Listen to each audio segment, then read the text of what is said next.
History is a mystery. What happened yesterday, I don't know. What will happen tomorrow, I don't know. I can't tell the future. But we do know what happened last 150 years. I developed a fatal autistic brain injury, and I have 2 months to live. Welcome to Strange Old Men in a Strange Old Cave. Harrison has 2 months to live. I'm Tommy Hale. Harrison I said 2 years to live, you dingus. It's now 2 months. Oh no. I said 2 months. I was gonna say, yeah, it's about time to start partying up in the Bahamas then. Let's go to the thing. The thing. Oh yeah. So we have a little article that we're gonna talk about, but first I wanted to kind of bring up something. So Harrison, actually, at this point in time, I still haven't edited the last podcast about the Omega Speedmaster, the Moonwatch.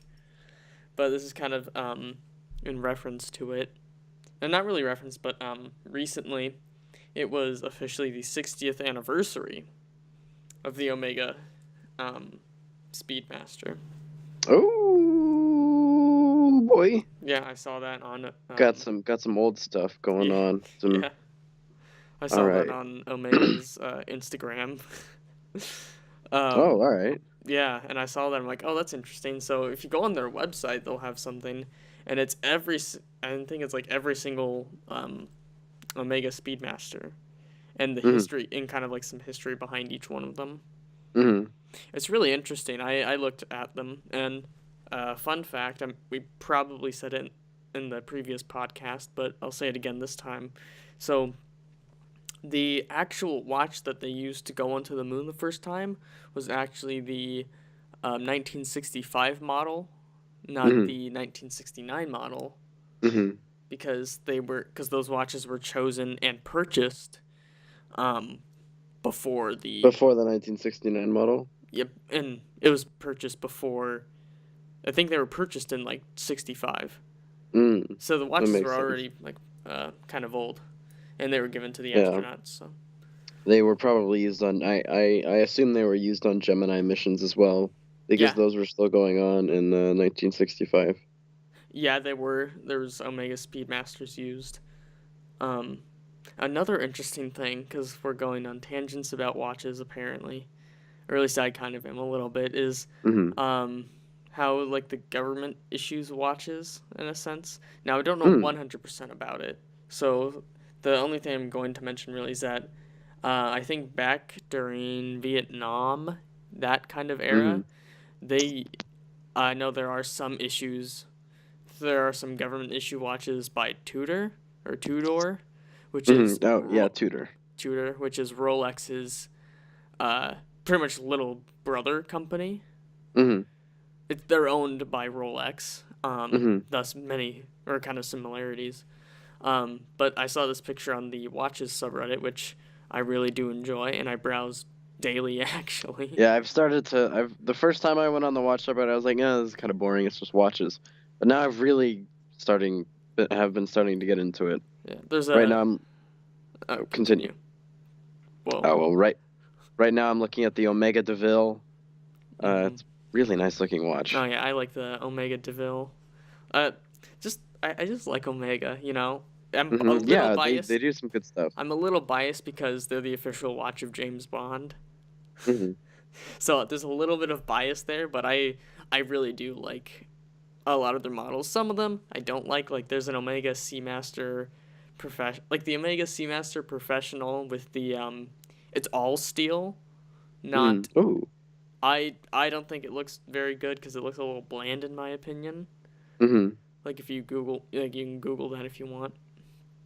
It's like it's the Seamaster Professional, but the face is either like a black or blue. Yeah. Or but it's a blue or black. You can get it in both. No, I don't like it very much. There's an all steel, where the bezel is the same color. Good Christ, it's also really expensive. No, I like the base model. I like that. Mm-hmm. But I don't like the one that's like steel color. Mm-hmm. That is just like some people like it. Good for them. Me, it's a little boring, a little bland. Still costs like an arm and a leg and your firstborn child. Yeah. I think it looks, I don't know, I don't like, I'm looking at a specific face right now, and I do not think it looks good. It looks really blocky. I don't like how the face looks at all. I mean, but I do like Omega watches. Like the Omega DeVille looks really nice. Certain models of the Omega Speedmaster, Seamaster. Seamaster, there's a different. Yeah, no, I misspoke. Yeah, certain models of the Omega Seamaster look really nice. Yeah, I think you might like some of the vintage ones. Like right. if you look for an Omega Seamaster 120, I think you might like that. Vintage. It is a vintage model. Ooh. There's this one. Ooh. There's this one I saw on the watch subreddit. This guy, he has a vintage Seamaster 120 with a orange bezel. Mm-hmm. And it's on a leather strap, and it looks awesome, I must say. So if you're for some reason listening to this podcast, it's a cool watch. If you're not, which you probably aren't, it's a cool watch still. Yeah. And it's like faded. Like the bezel is starting to fade on that one. So, well, not starting. It is a bit faded and roughed up. But I think it gives it some good character. Mm-hmm. I'm looking at the Seiko SAR G007. Looks really, I really like Seiko watches. I think they're probably my favorite brand right now. So just I'm totally not being paid for this plug, but I think Seiko has some really awesome watches. Yeah. So sorry. Continue. I was about to say I don't really like the Seiko Alpinist. There's some faces of it that I like, but I really like the Seiko SAR 007. And the Seiko 5. Yeah, something that's really funny about the Alpinist or Alpinist, whatever. Alpinist sounds kind of better. Yeah, it's Alpinist. Alpinist. Something that's kind of funny is that watch has been kind of exploding on the watch subreddit recently. Yeah, it has. On our There's watches. like 5 or 6 posts in the past day. Yeah, it's like Alpinist, and I'm like, I get it. It looks cool. I like it. It's definitely different, so I like that. But something that's kind of interesting about Seiko is that they have watches that range from mid-tier to like high tier. So they have like kind of low tier, mid-tier ish. I'd say like Seiko 5 is like low tier. Although there's a lot of Seiko 5s actually. Okay. So they have like I'm not gonna say low tier. I'm gonna say mid-tier. But they have like watches that are in a more budget. They have more budget-oriented watches up to definitely more high quality expensive watches. Like if you look up. It's like the Grand Seiko Blizzard or something. Yeah, Grand Seiko. Those are definitely pricey. Like you see that price tag. Oh boy! Like you see that price tag on a Seiko, and you're like, what? For that? And then you're like, oh well, because they do both more budget oriented and higher end. But the Grand Seiko like Snowflake is what is commonly referred to on our watches. That one looks cool. And then there's a Blizzard, which I don't like. I can't really think of what the differences are at the moment. But there are, apparently, because they're different. Yeah, I like there was one model of the Grand Seiko that I liked. One face of it that I liked a lot. I can't find it right now though, but there was one face that I liked a lot. Yeah, just Seiko, probably my favorite watch brand right now. Oh, hey, here it is. I'll send it right over to you. All right.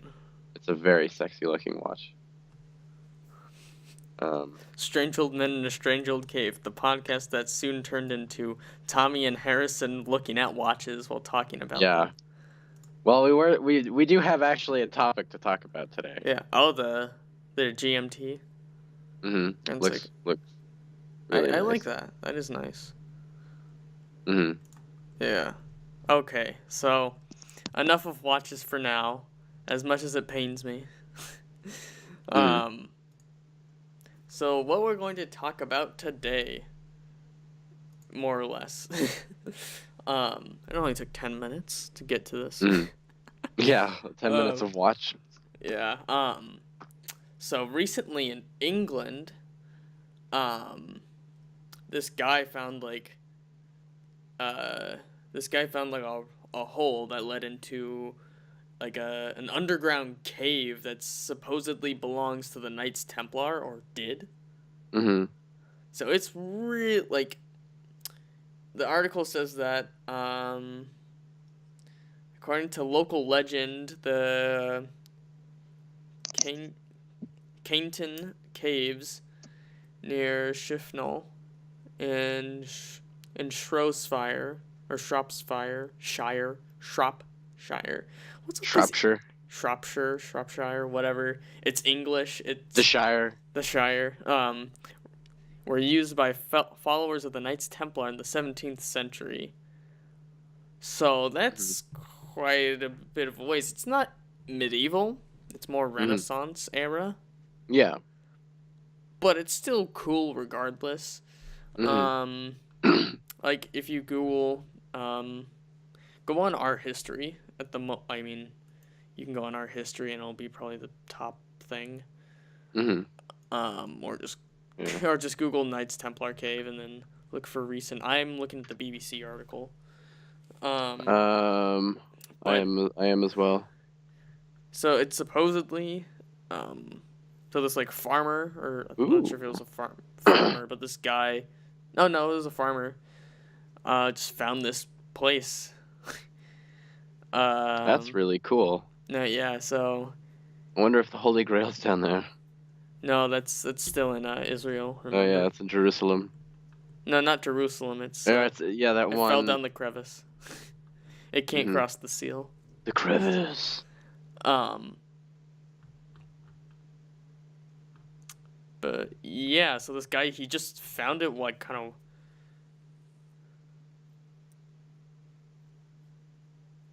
How long it's been? It's amazing.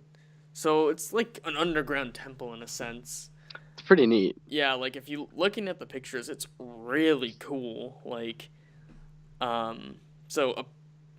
despite it being cool, you might think, holy crap, it's like super old and it's like, oh man, we're getting ready for an Indiana Jones adventure. Looking at the comments on the Reddit post, apparently it's not as old as we think it is. Meaning it's from the 16th century, or it's from? No, it's from like it's from the 18th and early 19th century. I mean, it's still like it's still like 200 to 300 years old, which is awesome. It's cool regardless, but it's not as old, so that it's not like the prime Knights Templar like Crusade era. Yeah, that was back in the, I think 11th century to 16th or 15th century. Didn't the Third Crusade happen in like the 1300s or the 12th century? 1300s is the 14th century. The Crusades were 14th. Yeah, that's right. Yeah, the Crusades, if you don't mind my French, were kind of a shit show. I know, but explain for all the Crusaders viewers and listeners. Crusaders fought each other. Sometimes the Crusaders also sieged Constantinople. Good time. I don't know very much about that, but they did. I watched a Crash Course World History video, so the beautiful John Green John Green was explaining it, so you know it was good. But yeah, he kind of talked about how there's these people, like the Crusaders showed up, and then like the current king was just like, yo, you guys are cool, I'm gonna pay. Or I think I think they didn't agree with what the original Crusaders were doing, so they're like, hey, we don't want to do this, and then they got kicked out, and so they were kind of like mercenaries, so they went to Constantinople, and then the king was just like, I think he like told them to do something and go on some sort of quest, They did, and they came back and they got a bunch of money, but then, or that they were waiting for like payment, but then the king changed, and so then I think they just started pillaging the town. Okay, wow. That's what I believe. Watch that video from Crash Course World History to correct me, because I don't. It's been a while, so I'm a little rusty on that. But yeah. Either way, this temple is super cool. Caves were reportedly sealed up in 2012 to bid, and they bid to keep away vandals and practitioners of black magic. Oh yeah, because people thought, like, I guess there's a local legend saying that people were practicing black magic in there. Oh boy, they're sacrificing virgins to the goat god. Yeah. Michael Scott from Birmingham went to. Michael Scott. There's a guy named Michael Scott who's. Michael Scott. He's from Birmingham. Went to photograph the caves after seeing a video of them online. Yeah. So either way, there were walkways and arches carved out of sandstone. Huh. Really? Sandstone? Yeah. Huh. It's kind of interesting though, because there's a bunch of candles in the cave. Or the yeah, picture. those I'm pretty sure those are just for the picture. Maybe. But yeah, it's pretty cool. Which reminds me, oh my gosh, so I guess this is going to be the mystery history episode. Possibly. Mystery. Because thinking about like just finding old caves and cool stuff like that reminds me of this one.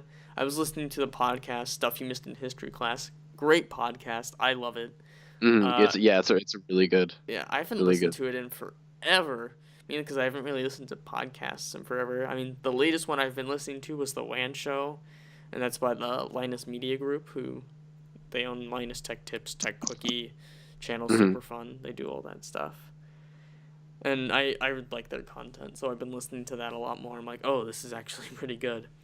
But they do tech stuff, not history. And they do because WAN, the acronym was Weekly News and Analysis, or something like that. WAN, Weekly Analysis of the News, or they had something to do with news and analysis, but it's cool. But anyways, the Stuff You Missed in History Class, or it might have been on an episode of Stuff You Should Know, but there's apparently in like Poland, so apparently there's supposedly this Nazi train that had a bunch of the Nazi gold, that cash money. Nazi gold. Liquid Nazi gold. Anyways, so there's supposedly a train that had like all the Nazi gold on it, and they sent it somewhere, but that train was never found. But some people think that they have located it in like the side of a mountain, like in a cave or like some tunnel. Yeah, so really cool. Somewhere in Poland. I want to find more stuff on that. But that's all I kind of remember. That's one little mystery of history. Do you have another? Do you have one that you remember offhand? Well, Tommy, a lot of people don't actually know about the first invasion of France by the Allies during World War II. The Normandy invasion was not actually the first invasion. The first one, I don't actually remember where specifically in France it landed, although it was started with a D. The region in France started with a D. D's nuts. Anyway. Now, it wasn't a real invasion. Like it was made up of. It was basically like a little expeditionary action. it was like a medium-sized little deal. It failed it failed spectacularly. Okay. And hold on. Oh man, we're getting interruptions. Oh man. Oh man, I should timestamp this around. All right. Oh, I'm gonna timestamp this around. All right.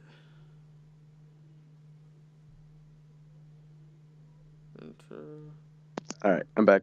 All right. Hi, Tommy. Hello. Hello. All right. Harrison leaves. Hold on, I'm timestamping leaves. Okay. Let's see. That's about 20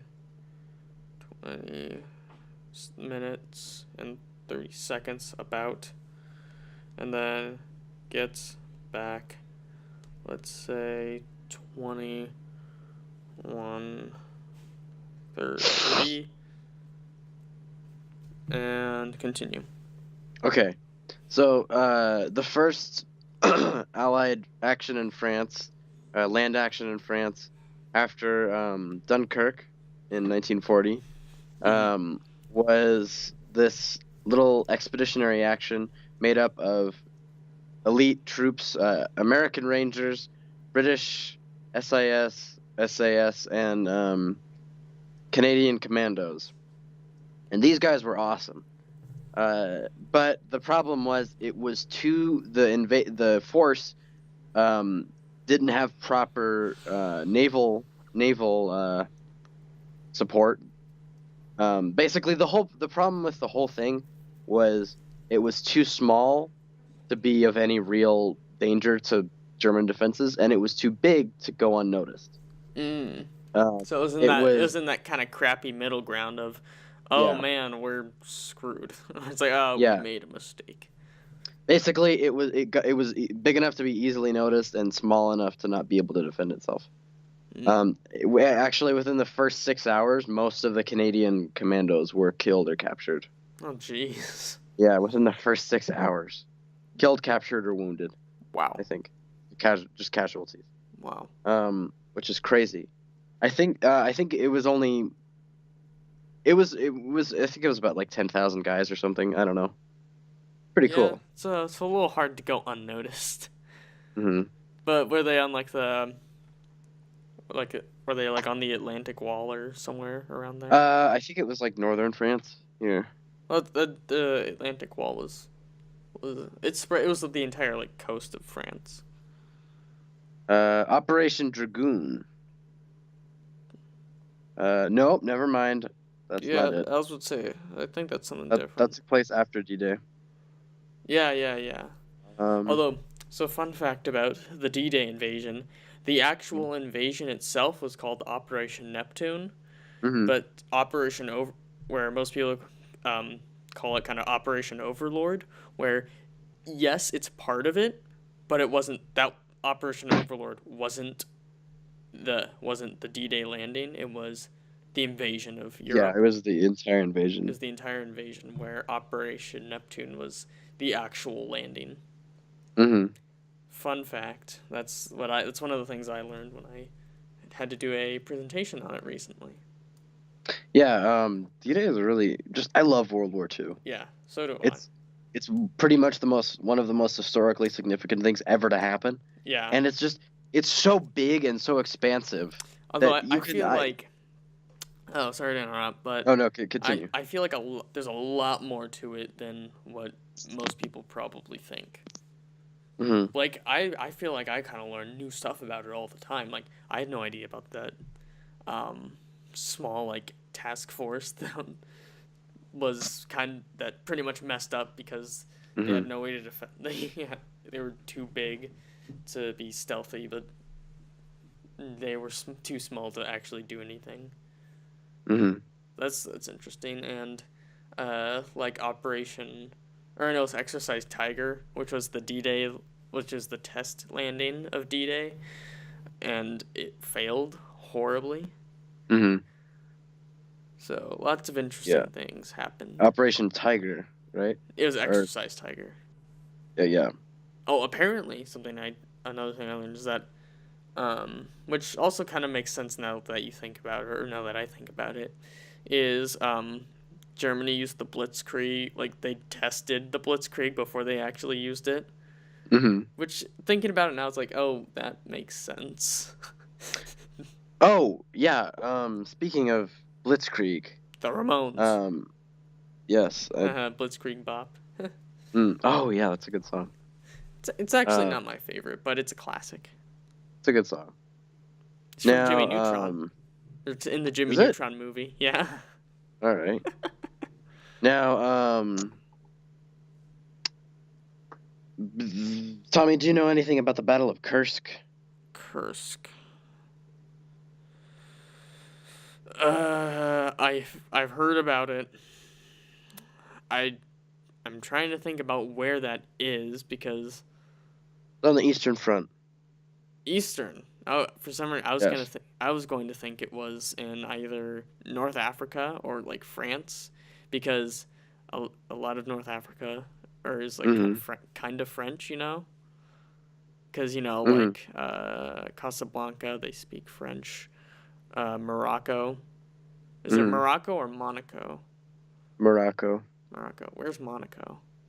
I don't actually know. I get them confused. Monaco. It's on. Either way, they're. Oh, it's on the south of France. Oh, okay, Monaco. It's its own country. And then Morocco. Oh no, excuse me. Monte Carlo is its own country. Monte Carlo is. I thought Monte Carlo was a city. I don't know. I think we need to brush up on our geography. No, Monaco is its own country. Monte Carlo is a city. You're right. And that's North Africa. Yes. Okay. No. It's Morocco is North Africa, specifically northeastern Africa. Or excuse me, northwestern. Yeah, I was gonna say. Wait a minute. Yeah, northwestern. And Monaco is to the south of France, southeast of France, almost on the border between France and Italy. Okay. Yeah. Now we should probably brush up on, or at least I feel like I should brush up on my geography. I'm proud of my geography. I think I'm really good with geography. I just should probably brush Almost up. Nobody knows where the Balkans are, and I know where all those Balkans are. Oh. I know where all those Balkans are. I have a general idea, but I couldn't tell you exactly where they are. I mean, they're in Eastern Europe, near the Balkan Sea. Huh. There's no such thing as the Balkan Sea, you dummy. What? Yeah, there's no such thing as the Balkan Sea. There's the Baltic Sea. But the Baltic Sea does not border the Balkan nations. Well, shucks. Okay, I need to brush up on my geography. You dingus. Yeah, the Baltic Sea is Norway, Sweden, Finland, Estonia, Latvia, Lithuania, Poland, Germany, Denmark. I'm looking at a map. Russia. So am I. Yeah. Okay. Anyway, what were we talking about? Kursk, the Battle of Kursk. Battle of Kursk was a really cool thing that happened. Not actually, really. It was in 1943. By this time, the Germans were on the retreat from the Eastern Front.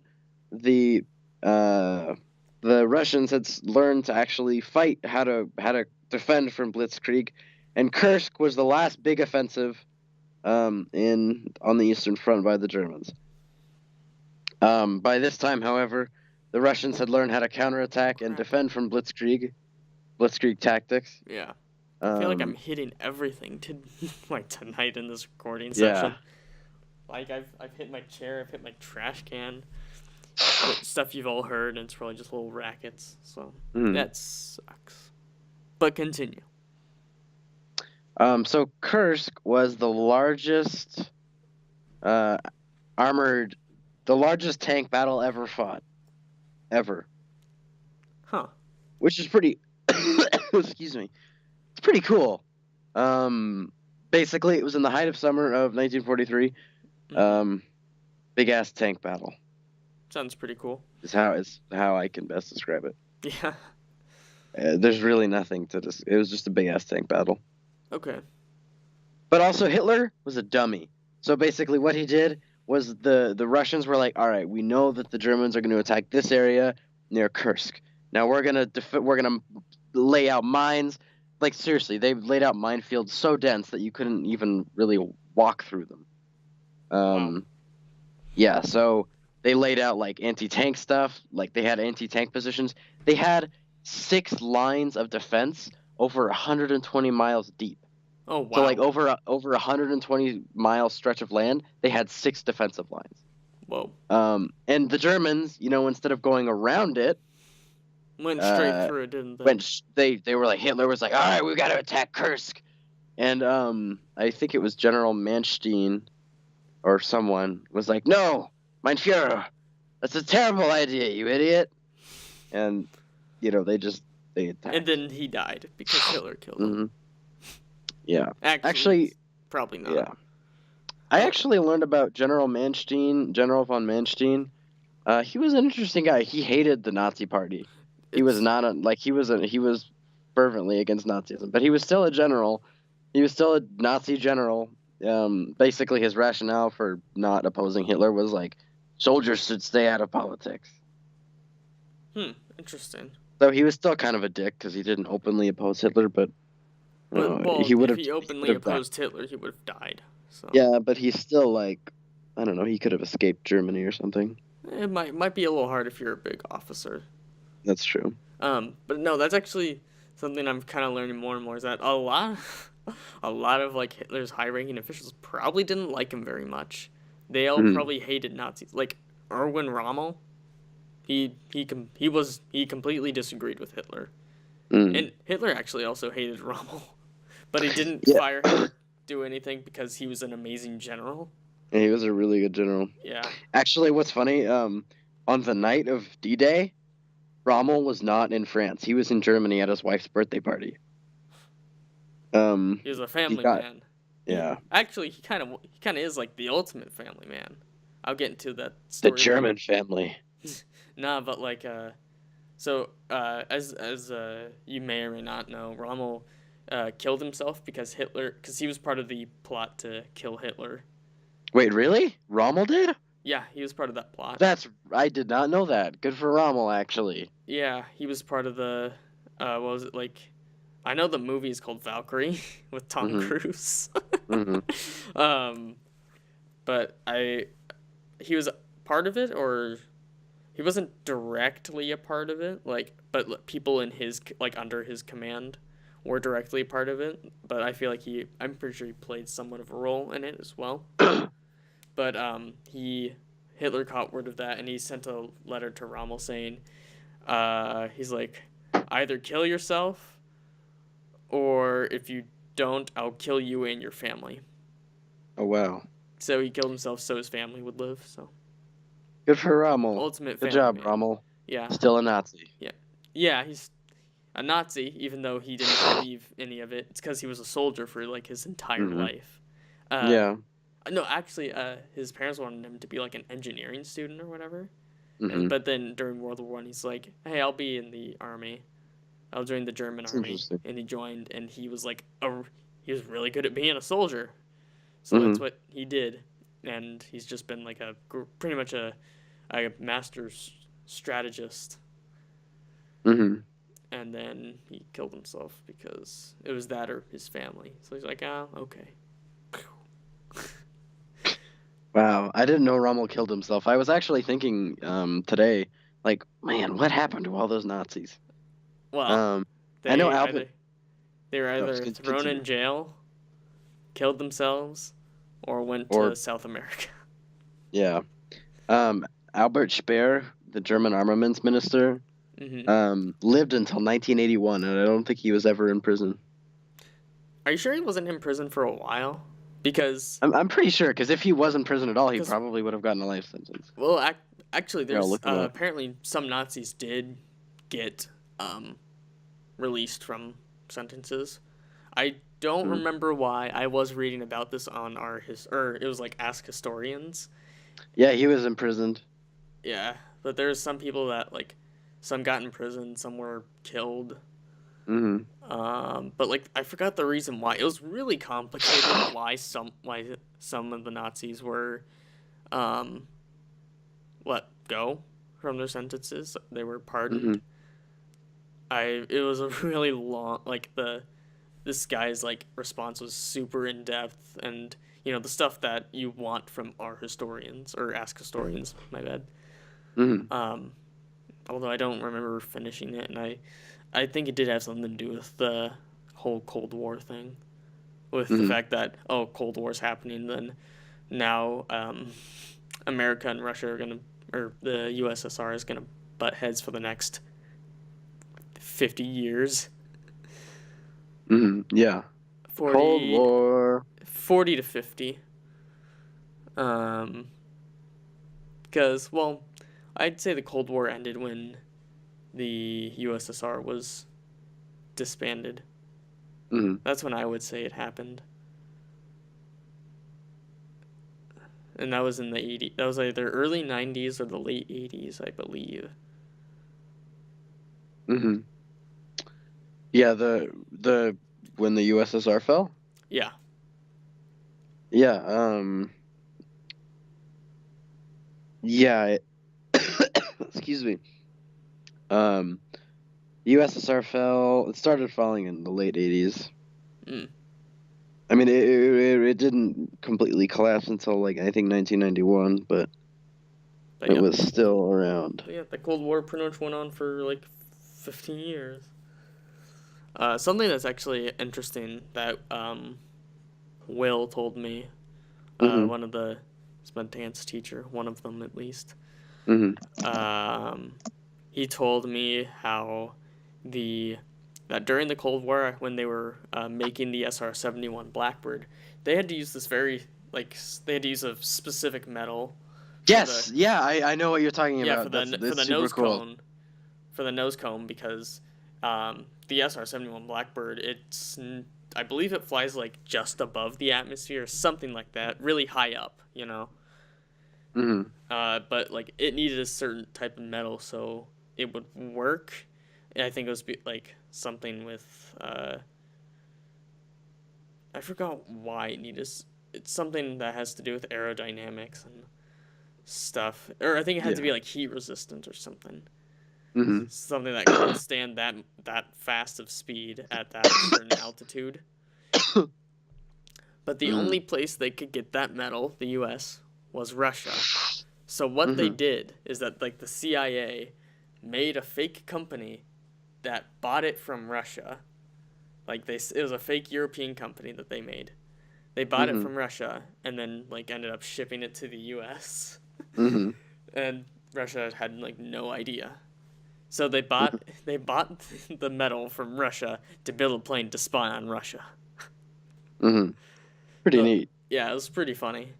And actually, one of my great uncles guarded the SR-71 Blackbird, or the air base. Yeah, you told me about that. Yeah, it's kind of funny hearing about the people in my family who were in the military. None of them were in combat.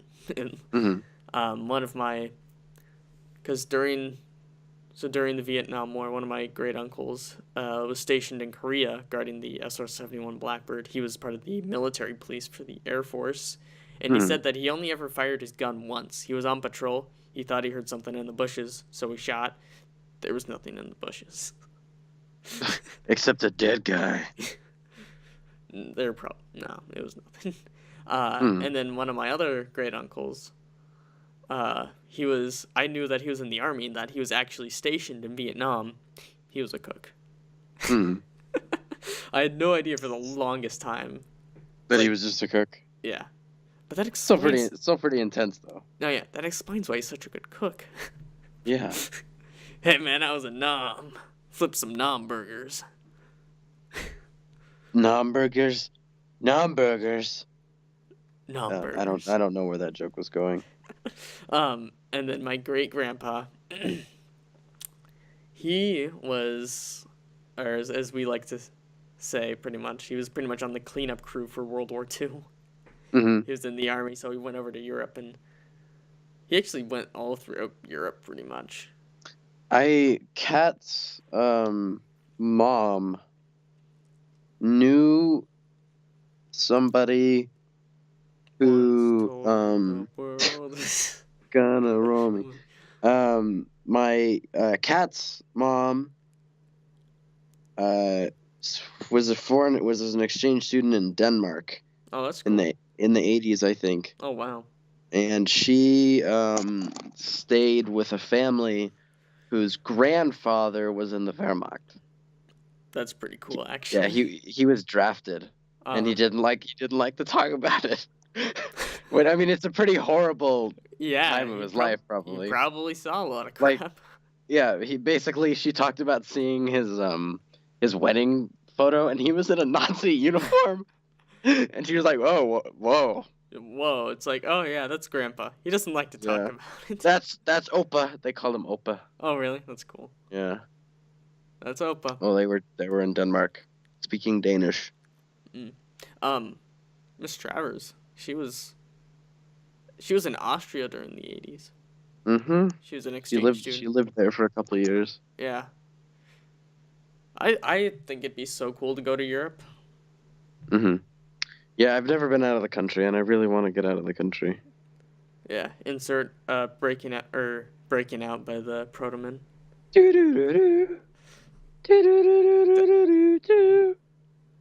I haven't listened to that album in forever. Act 2, Father of Death. Mm-hmm. So good.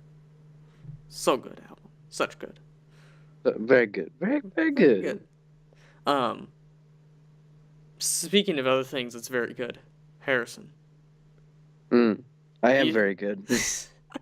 But have you seen anything on the new Shadow of Mordor game? I have not, but it looks cool. So there's a video, like a gameplay video that they released. I mean, it's alpha gameplay, but so imagine Shadow of Mordor on a larger scale. Mm-hmm.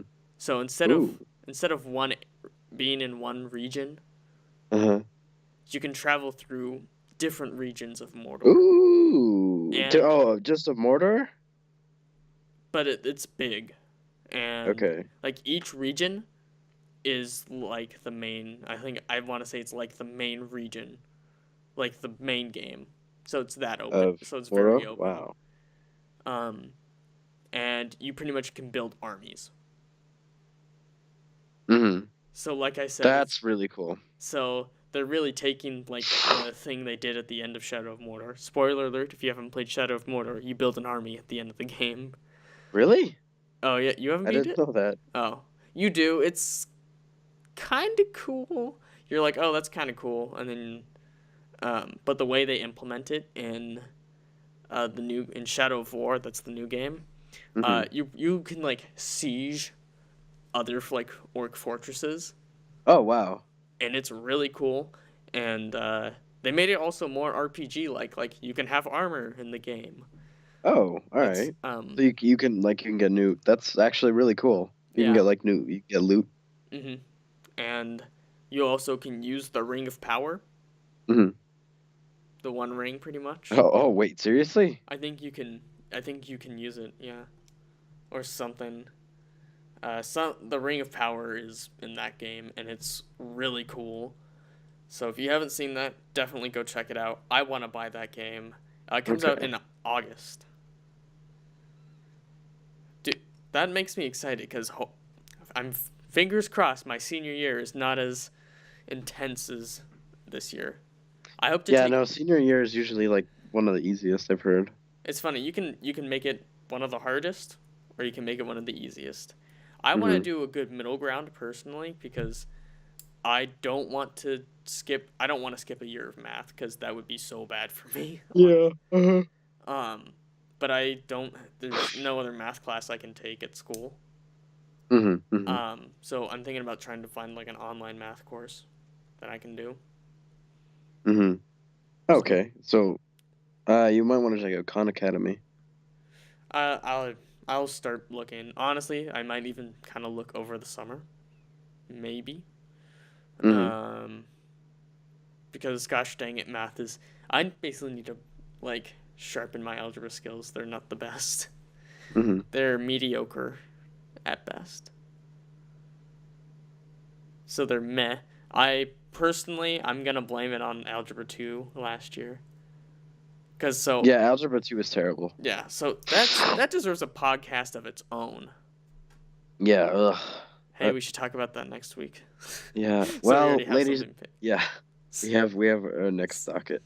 All right. Well, ladies and gentlemen, been a goof, been a gaff, It's been a laugh. Been a spoof. Been a spoof. Now get the hell out of our cave. And then maybe next week, actually most likely next week, we'll invite you back. Mm-hmm. Now get the hell out of our cave. Yeah. Get out of here. Just get out.